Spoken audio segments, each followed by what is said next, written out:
These charters and the lists of kings which can be extracted can then be compared with lives of the saints. All the saints were royal and noble people. You couldn't be a saint unless you were royal, you see. And obviously saints had mothers and fathers and brothers and sisters and so on, and saints also married. They didn't believe in celibacy like the Roman Church.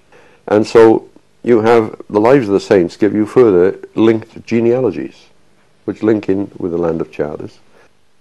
One such saint is Tylo, who was a son of Martial and a cousin of Arthur. His tomb is in Llandaff, as is St Duffrig's, the bishop who crowned Arthur. Though many have tried to dismiss these charters, these tombs are just one small piece of the jigsaw that demonstrate that these people were real. We take this exhibition a little further.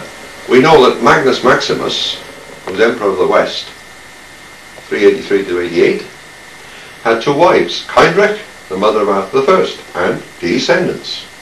Helen, daughter of Udaf, and descendants. All well known, all well publicised. So King Arthur, either Arthur I or Arthur II, are not isolated, unknown people, a wandering Goth, and then leftover Roman.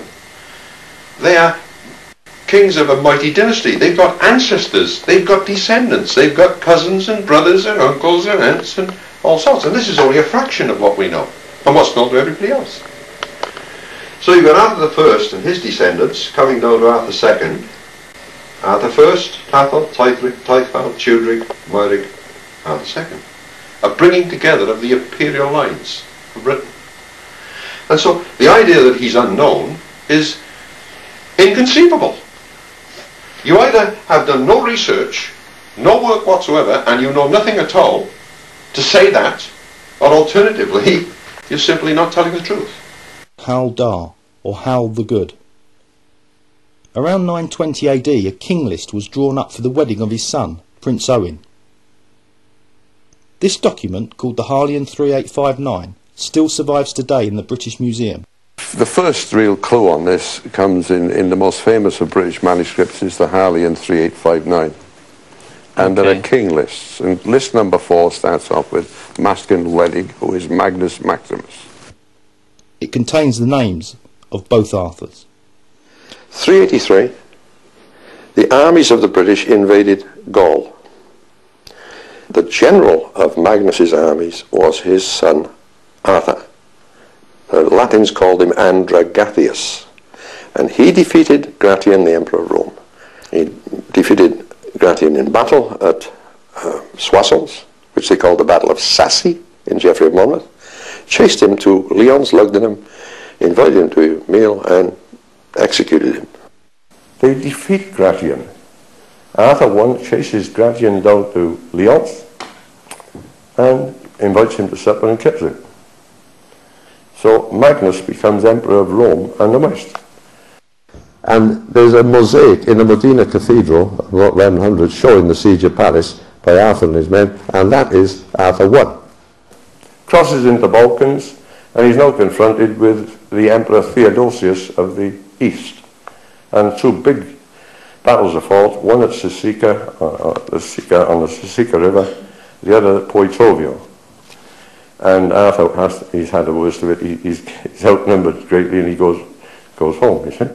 The Romans were kicked out of Britain, by the way, in 322 by King Udaf. They weren't in Britain. They were in and out of Britain like the bishop in the proverbial brothel. You know, this idea of 400 years of Roman rule has to be Mickey Mouse. It's a joke. It has no truth whatsoever. And you've also got the folk tale of Guy of Warwick. Guy in Welsh is Gwir, means the man of Warwick, you see.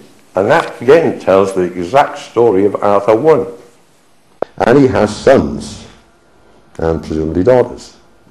They were finally defeated in the Balkans, two big battles in what is now, or was Yugoslavia. They're changing it now, aren't they? Yes, Croatia and a battle on the Sisica River, Sisa, and a battle at Poetovio.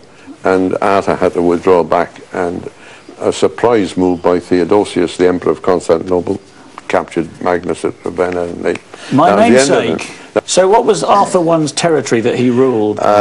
His territory would have been the Midlands of England, Warwickshire and across there, Shropshire, maybe as far as Leicester, and North Wales powis, because there wasn't a Wales South in England Wales. then, it was just Britain. Yes, but they're not South Wales, because I believe there was some connection with Glamorgan. Yeah, he had a brother who is buried in Lanhilleth, and that's in the Songs of the Graves, very clearly outlined. You go along and there's a great big grave mound right on target. He would have been titular over most places. They'd have all said, he's the boss, you know. So that's the way it would have worked. But there were kings in Wales, obviously. Right. Whereas the kingdom, it's not a principality, it's a kingdom. You've got to get that in your head. If you want to trace Arthur I, you look at William of Malmesbury and others, and they tell how he fortified the Lichfield area. And there are evidences of great fortifications in the general area. Arthur is said to be buried in the great ancient churchyard where multitudes of the illustrious of the British are buried. So you're looking for a great ancient churchyard with whacking big graves in it. Lots of them. And there is such a place where huge mounds and monumental tombs exist in large numbers. There's a place called Oldbury, the old burying place. And it's at Atherstone, Arthur's Twin, Arthur's grave mound in Warwickshire. And that's where you're going to find King Arthur, as mentioned by the medieval historians. It was here that they made an amazing discovery. And it was with the prod method of prodding that we found several things, but with this prod method we hit a stone. There are letters on it. It appears to say something, but it means you have to sort of finish the words off. But it was the same as when we found other things. You know, what do we do with this? Because they're never going to believe it anyway. The preserved words on the stone are in Latin. The first word is nearly complete, Artorius, or Arthur. Isit means cast down, and Masai could be part of his father's name, Maximus. He died around 400, we think. 400, this is AD. AD, oh, yes. Oh, yeah. Arthur I has a son, Tathal, Theodore, right? Yes. He has a son, Teutlin, Theodorus, right? Theodorus, right? He has a son, Teutfald, who is Theodosius, who became king, big king. He defeated the Saxons after a terrible massacre. Right. His son was Chudrig, Theodoric, who's buried at Mathen, has been twice excavated, the wound in his skull. His son is Moirig, which is Morris. Yes. And we know where he is. And his son is Arthur II. So 6 generations down the male line, we've got Arthur II. Right. In the Brutes of England, written between the 10th and 15th century, Arthur is clearly recorded. Now, King Arthur is given quite a significant place in these histories. He gets quite a lot of space. And the coverage is, again, melding together, or welding together, King Arthur I and King Arthur II. Now, if we look at King Arthur II, we'll find there's a very interesting reference to him in the Brutes of England. And you've got to remember that up until modern times, this would have been generally firmly believed as authentic history. So in chapter 79, it's telling how King Arthur is over in France, Brittany area. And it's on about the Easter time. And it says, and when King Arthur had thus his knights feasted at April after next sowing, sowing being springtime, he came again into Britain, his own land. And after at Whitsuntide next sowing, by counsel of his barons, he would be crowned King of Glamorgan. So everybody in Britain, certainly England and Wales, would have been in no doubt whatsoever from the Brutes of England that King Arthur II, at least, was a king of Glamorgan and Gwent, certainly king of Glamorgan. There can be no doubt about this. It's a very clear statement. From these genealogies, it's possible to place Arthur into the 6th century.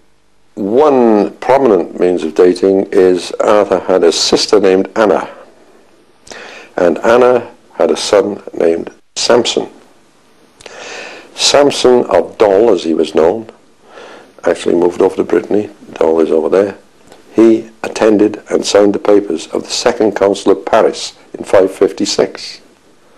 So if Samson is signing the papers as a fairly young cleric, actually, in 556, King Arthur is his uncle, his mother's brother, has got to be of the same era.